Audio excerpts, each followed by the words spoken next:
If you're tired of the constant noise, the tribalism, the forced drama, you are not alone. Most gamers, we're not here to choose sides. We're here to play games with each other. And if we do choose sides, it's red team versus blue team until the next round. When Pirate Software and Asmongold streamed together, you'd think worlds collided.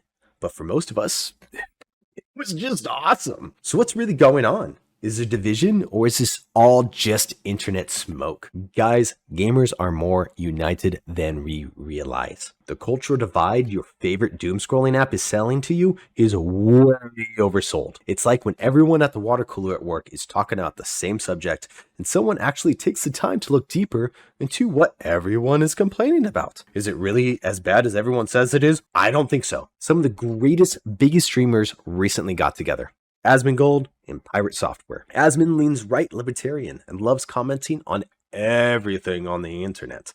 He even takes jabs at himself quite often. Thor, also known as Pirate Software, is a tad left-leaning and loves to encourage people to grow themselves personally and to take a stab at whatever goal they are trying to accomplish in life. Something these two have in common? Well, besides the fact that it seems like they're both great people, they also lean heavily into MMO games. For those that aren't aware, Pirate is currently grinding hard at a game in alpha called Ashes of Creation.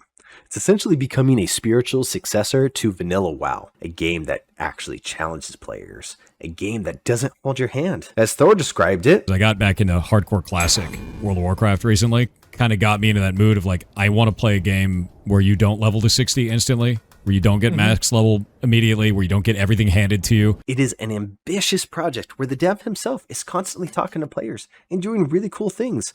Pirate described one of these interactions where the dev took him to a mountain, asked him some random trivia, and he got it right, and the dev granted him a wish and then killed Pirate.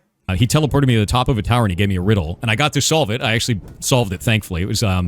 It was the answer was Vera, which is the name of the world, and I wouldn't have gotten that unless I read the wiki, so I got into the lore and everything.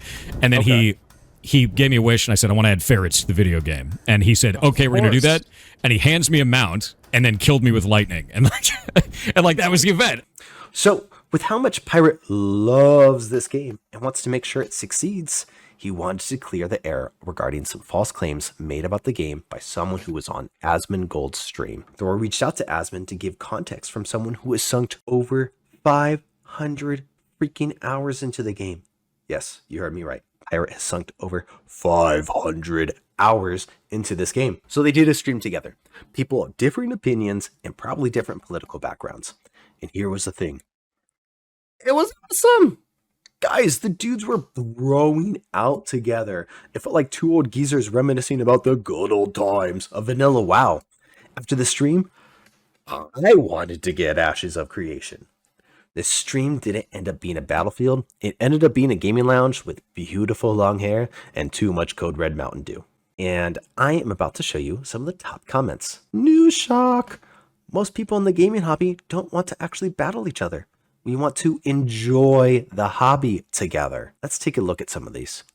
Yin and yang of hair. Asmongold and Thor next to each other look like the before and after of a product that works suspiciously well. The Goblin King and the Lich King. Heart emoji face. Great collab. I couldn't care less about controversy. Not gonna lie, we need more content creators interacting like this. Nerds getting to nerd out. Yes, some Asmon fans are upset because he talks to Pirate. Some Pirate fans are upset because he talks to Asmon. Me being a fan of both streamers, this has made my day. I hope in the future these two nerds have a podcast where they talk about the games they like. It would be so cool. Most people were surprised there was a controversy to begin with. What I learned from this video is that Thor's audience hates Asmongold. I can't believe you gave Asmongold a platform. My brother in Christ, Asmongold is a bigger content creator than Thor is. How did this video of two gamers talking about an MMO get so many people mad? I don't see the problem. Guys, most gamers are not looking for real life enemies. When are gamers actually enemies? When matchmaking says so.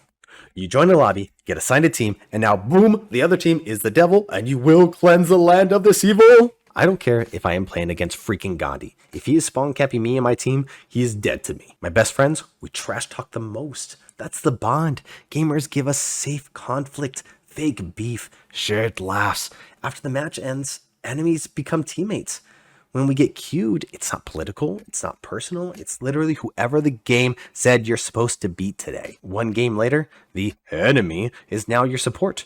Or worse, a DPS that can't land his headshots. Even when gaming with friends, we trash talk, we roast each other, we scream, and then we queue up again. That's not division. That's classic guy bonding time. Our rivalries are round-based, not real. Gamers lean more hippie than most people realize. We just want to have a good time. We want Friday night magic games and couch co-ops that turn into lifelong friendships. Games are fun because it's not real conflict.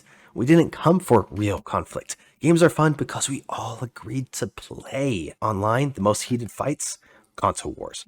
Who is getting a Nintendo Switch 2 and why aren't you playing on PC, you peasant? Most of us don't want our hobby to become another battlefield. Life is stressful enough. Games are a joy to most of us, not a second job where we clock in to hate on strangers. Outside of the digital brawls, most gamers just want to relax, have some escapism and a good story arc where we may or may not cry.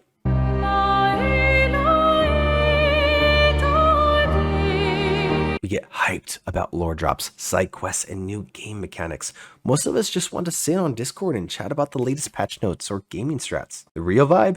Shared joy. Guys, the Division is manufactured noise. Yes, some of the comments on Pirate Stream were negative towards Asmon, but a lot were positive too. Stoked that the two were streaming together, and it's so easy in our squishy human brains to see the negativity instead of the positive that two of our favorite streamers were streaming together. Twitter, X, Blue Sky, YouTube thumbnails, Twitch clips, they thrive on conflict. Algorithms know rage clicks get the click. It's one of the easiest emotions to manipulate. Most gamers aren't toxic. They're quiet, kind, and just here to chill. All these hate comments we are just naturally drawn to as humans. And with dead internet theory, some of these people may not even exist. But our AI is literally designed to stir up hate, so it keeps people on the platform longer. Guys, let's look at Pirate's response to the so-called division that some people were mad about. A lot of people are mad that I talked to Asmongold in this video. I could see all of your comments and messages about this through YouTube and here on Twitter. In this instance, another creator made a disparaging video about the game, and Asmon didn't have enough game knowledge to talk about it because he hasn't had the chance to play it. This immediately makes the audience have a negative opinion of something with nobody there to say otherwise. I have over 500 hours in this game and refuted the video made by the other creator. As Asmon's channel was the flashpoint for this, it makes sense to talk to him about the situation and clear the air of this bull. We did this live on Twitch the same day it happened. In the internet of today, if you don't say something, then the room will fill up with the people who do. I chose to help set the record straight on this, and I'm glad to have done so. If he wants to cancel me for talking to him, that's fine. I would do this again given the chance. The developers don't deserve unwarranted hate. Thor himself would talk to Asmon again, and this is the precedent that should be set. And honestly, I think it's already there. Gamers just want to chill out and get along. The proof is in the pudding. Top comments from people was the agreed upon, there's beef? Even though there was no drama, the algorithms picked it up and everyone else who wasn't there gets baited into drama that never existed. Honestly, most of us gamers are too busy knocking out our backlog right now than to waste time on drama that doesn't exist. So if you felt like the culture is getting noisy, angry, or fractured, step back, take a look around. The vast majority of us are still here for the same thing. Good stories, well-tuned combat systems, and sharing great moments with friends. We're not divided. Take a lesson from some of the two biggest streamers around. It's all about the games. And in the end, we're on the same team more often than not. And if you made it to the end, do me a favor and, Go